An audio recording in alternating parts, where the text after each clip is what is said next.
Assalamualaikum warahmatullahi wabarakatuh. Saya Anina Permata Jingga Kusairi dengan NIM 2308059. Di sini saya akan membahas materi keamanan komputer untuk memenuhi tugas proyek yang berjudul Peta Okupasi Bidang Keamanan Informasi. Yang pertama adalah latar belakang. Poin pertama, digitalisasi tinggi, ketergantungan pada sistem informasi meningkat. Di era modern, hampir semua aktivitas organisasi dilakukan secara digital, mulai dari manajemen, data internal, administrasi, produksi, hingga layanan pelanggan. Misalnya perusahaan menggunakan ERP untuk integrasi semua proses, rumah sakit menggunakan sistem rekam medis elektronik, dan bank mengandalkan sistem core banking. Ketergantungan ini berarti setiap gangguan sistem, entah itu downtime, server, atau serangan siber, dapat menghentikan operasional seluruh organisasi. Oleh karena itu, keamanan informasi bukan sekadar opsional, tetapi menjadi kebutuhan kritikal. Lalu, pada poin 2, ada ancaman cyber terus berkembang. Ancaman cyber meliputi berbagai jenis, seperti malware, yaitu program jahat yang merusak atau mencuri data. Lalu ada ransomware, untuk mengunci data dan menuntut tembusan. Lalu ada phishing, menipu pengguna agar menyerahkan kredensial, dan data breach, pembocoran informasi sensitif. Ancaman ini berkembang cepat dan semakin kompleks, misalnya Advanced Persistent Threat atau APT yang menargetkan organisasi secara sistematis tanpa SDM yang kompeten dan strategi keamanan yang matang. Organisasi sangat rentan terhadap kerugian finansial, reputasi, bahkan tuntutan hukum. Lalu, yang poin ketiga, ada SDM keamanan informasi kompeten masih terbatas. Saat ini, jumlah profesional keamanan informasi yang memiliki sertifikasi pengalaman praktis dan kemampuan teknis masih sangat terbatas di Indonesia. Banyak organisasi kesulitan menemukan staf yang mampu mengelola keamanan, memonitor ancaman, atau merespon insiden dengan cepat. Kekurangan SDM ini memperbesar risiko serangan dan memperlambat mitigasi insiden. Lalu poin keempat, ada peta okupasi nasional TIK disusun untuk memetakan kompetensi dan pekerjaan di bidang keamanan informasi. Peta okupasi ini berfungsi sebagai panduan nasional untuk menyelaraskan kompetensi SDM dengan kebutuhan industri dan pemerintahan. Dokumen ini membantu menentukan level keahlian, job description, dan jalur karir, sehingga lulusan pendidikan maupun tenaga profesional dapat lebih mudah masuk ke dunia kerja sesuai keahliannya. Lalu slide selanjutnya, apa itu peta okupasi? Nah, di sini poin pertama itu ada dokumen resmi yang memetakan jenis pekerjaan dan jabatan di bidang keamanan informasi. Peta okupasi adalah dokumen resmi yang menyusun daftar profesi mulai dari entry level hingga senior, beserta deskripsi tanggung jawabnya. Contohnya, SOC analis memiliki tugas utama memantau jaringan, sedangkan security manager bertanggung jawab atas strategi keamanan organisasi secara menyeluruh. Dokumen ini diterbitkan oleh pemerintah atau lembaga terkait untuk memastikan standar kompetensi nasional. Lalu yang poin kedua, menyertakan tugas kerja, pengetahuan, keterampilan teknis, dan non-teknis level kompetensi. Tiap jabatan dijabarkan secara detail. Tugas kerja mencakup aktivitas harian, pengetahuan wajib meliputi teori dan regulasi, keterampilan teknis mencakup hard skill seperti konfigurasi firewall, coding aman, analisis log, sedangkan keterampilan non-teknis meliputi komunikasi, kepemimpinan, dan problem solving. Level kompetensi menyesuaikan standar KKNI atau SKKNI, misalnya level 5 untuk teknisi dasar, level 7-9 untuk manajer atau spesialis senior. Lalu poin ketiga, mengacu pada standar SKKNI dan KKNI. SKKNI adalah Standar Kompetensi Kerja Nasional Indonesia, dan KKNI adalah Kerangka Kualifikasi Nasional Indonesia, yang memberikan acuan resmi tentang kemampuan dan level SDM.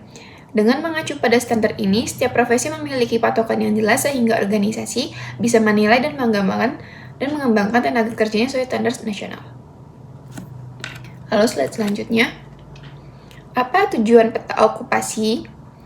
Nah, poin yang pertama, standarisasi kompetensi SDM keamanan informasi.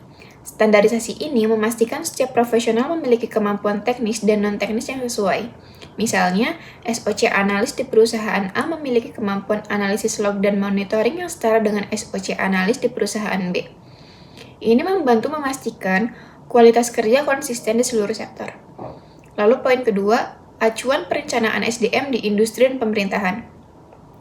Organisasi dapat merencanakan perekrutan, promosi, dan pengembangan karir staf berdasarkan peta okupasi. Contohnya, perusahaan bisa merekrut pentester junior untuk berkembang menjadi senior sambil menyusun program pelatihan internal. Poin ketiga, menentukan jalur karir atau career pathway. Peta okupasi memetakan jalur karir jelas, misalnya seorang entry level SOC analis menjadi insiden responder, lalu security manager, lalu menjadi Chief Information Security Officer atau CISO. Dengan jalur karir yang jelas, motivasi dan retensi SDM meningkat. Lalu poin keempat, mengurangi kesenjangan skill antara pendidikan dan industri.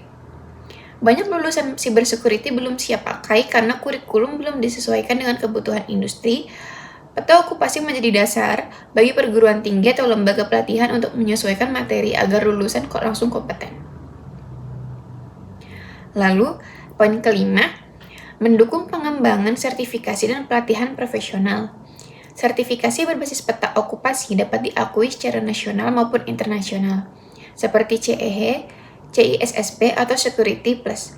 Ini membantu tenaga profesional meningkatkan kredibilitas dan kompetensi mereka. Lalu slide selanjutnya, kelompok utama okupasi. Nah, poin pertama ada Governance, Risk, dan Compliance atau GRC. Fokus pada kebijakan keamanan, audit, regulasi, dan manajemen risiko. Profesi di GRC memastikan organisasi patuh hukum, standar industri, dan mampu mengelola risiko secara aktif. Lalu yang kedua, ada protection dan teknologi. Mengelola dan mengamankan sistem teknologi termasuk jaringan, aplikasi, cloud, dan enkripsi. Area ini memastikan sistem tahap terhadap ancaman teknis. Lalu poin ketiga, ada detection, response, and recovery. Bertugas memantau, mendeteksi serangan, merespon insiden, dan memulihkan sistem. Misalnya, SOC analis dan insiden responder bekerja sama untuk menangani insiden keamanan. Lalu, ada contoh okupasi area GRC. Yang pertama ada Security Governance Officer, yaitu menyusun kebijakan, SOP, dan panduan organisasi. Lalu ada Information Security Analyst, memantau kepatuhan dan menilai risiko keamanan. Lalu ada Risk Management Specialist, mengidentifikasi, menganalisis, dan mengelola risiko keamanan informasi. Lalu ada Compliance and Audit Officer, melakukan audit internal, memastikan kepatuhan ISO 27001 dan regulasi lainnya.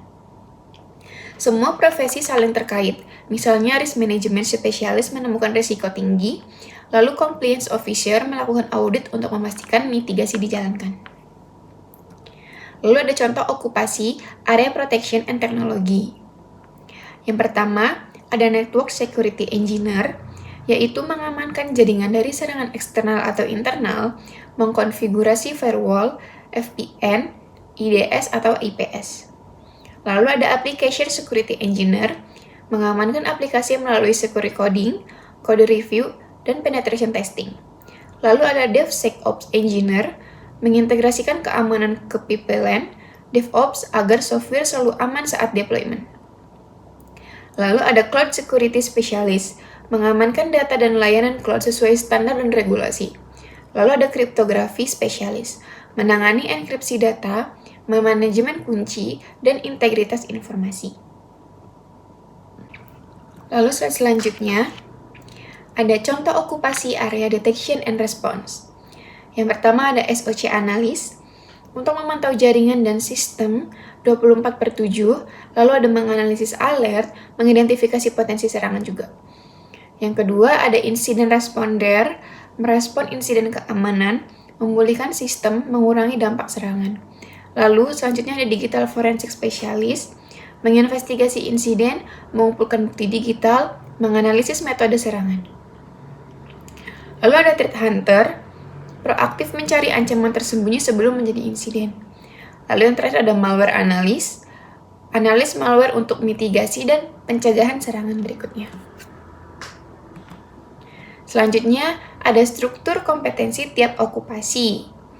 Yang pertama, deskripsi kerja dan lingkup tugas. Apa yang dilakukan tiap jabatan secara harian? Lalu, ada pengetahuan wajib, regulasi, teori, standar industri, dan best practice. Lalu ada hard skill and soft skill, yaitu analisis log, secure coding, komunikasi, problem solving, dan teamwork. Lalu ada indikator kinerja, yaitu tolok ukur efektivitas pekerjaan. Lalu yang terakhir, ada level KKNI atau SKKNI untuk menentukan level kompetensi dari pemula hingga senior. Selanjutnya, ada implementasi nyata atau contoh kasus. Yang pertama, ada SOC analis, yaitu monitoring keamanan 24/7. Monitoring real-time seluruh sistem dan endpoint menggunakan SIEM. Lalu mendeteksi percobaan login mencurigakan, malware atau DDoS. Memberikan alert, menilai resiko, koordinasi dengan tim insiden response. Lalu ada analisis tren serangan, melaporkan ke manajemen. Dampaknya, ancaman terdeteksi dini, kerugian dapat diminimalkan. Yang kedua, ada penetration tester, menguji aplikasi sebelum rilis. Tahapannya, reconnaissance, scanning, exploitation, reporting. Lalu menemukan celah keamanan sebelum aplikasi dirilis. Dampaknya, mengurangi resiko kebocoran data dan serangan cyber. Lalu selanjutnya, ada incident responder, yaitu untuk menangani ransomware atau data breach. Isolasi sistem, analisis malware atau log pemulihan sistem. Lalu koordinasi tim teknis, komunikasi ke manajemen, dokumentasi insiden. Dampaknya, organisasi tetap operasional, reputasi terlindungi, kepatuhan terjaga. Lalu selanjutnya ada Governance Officer, menyusun kebijakan NSOP. Membuat kebijakan, SOP, audit internal, pelatihan staf. Dampaknya, resiko human error berkurang, organisasi patuh standar ISO 27001. Lalu, ada Digital Forensic Specialist, yaitu investigasi insiden. Mengumpulkan bukti digital, analisis jejak serangan, menentukan pelaku.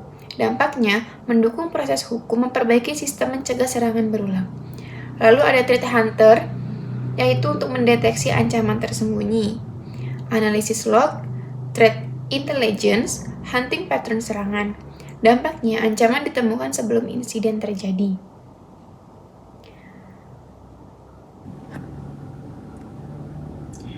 Lalu slide selanjutnya, ada tantangan SDM keamanan informasi. Nah, jumlah tenaga ahli terbatas itu membuat kesulitan memenuhi kebutuhan industri. Lalu yang kedua ada ancaman cyber berkembang cepat. SDM harus terus update. Lalu kesenjangan skill pendidikan versus industri, lulusan belum siap pakai. Lalu rendahnya awareness di UMKM, risiko serangan tinggi. Selanjutnya, ada rekomendasi pengembangan SDM. Yang pertama, pelatihan berbasis SKKNI dan KKNI. 2, sertifikasi profesional, CEH, CISSP, Security Plus. Dan yang ketiga, kolaborasi kampus atau industri. Keempat, penguatan kurikulum cybersecurity. Kelima, laboratorium praktis, SOC Lab, Red Blue Team, program magang dan simulasi insiden. Semua langkah ini mempersiapkan SDM yang kompeten, siap pakai, dan mampu menghadapi ancaman nyata. Kesimpulannya, peta okupasi memetakan profesi dan kompetensi keamanan informasi menjadi dasar pengembangan kurikulum pelatihan dan rekrutmen SDM, membantu organisasi menghadapi ancaman cyber modern, mendukung ketahanan cyber nasional. Dan selanjutnya di sini ada referensi dari materi yang saya cari. Sekian presentasi yang bisa saya sampaikan, kurang lebihnya mohon maaf. Wassalamualaikum warahmatullahi wabarakatuh.